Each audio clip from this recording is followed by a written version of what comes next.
Pourquoi la Saint-Valentin est totalement haram en islam? La Saint-Valentin, elle trouve son origine dans des traditions religieuses chrétiennes anciennes, liées à un personnage appelé Valentin, considéré comme un saint dans l'église. À l'origine, c'était une fête religieuse du calendrier chrétien. Puis avec le temps, elle est devenue une célébration culturelle de l'amour. Mais en islam, les fêtes font partie des signes distinctifs d'une religion. Et le prophète a dit, Allah vous les a remplacés par 2 jours meilleurs, par l'Aïd qu'on a 2 fois dans l'année. Et dans un hadith, il nous a aussi dit, celui qui imite un peuple en fait partie. Donc c'est pas quelque chose d'anodin. Et souvent, cette journée s'accompagne de haram, de relations hors mariage.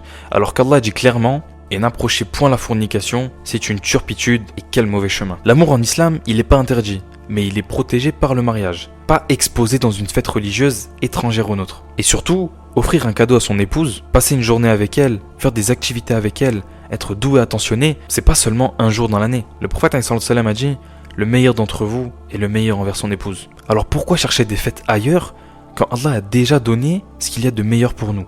Pourquoi ressembler à ceux qui ne partagent ni ta foi, ni tes valeurs, ni ton objectif dans l'au-delà et qui renient même ta religion, l'islam?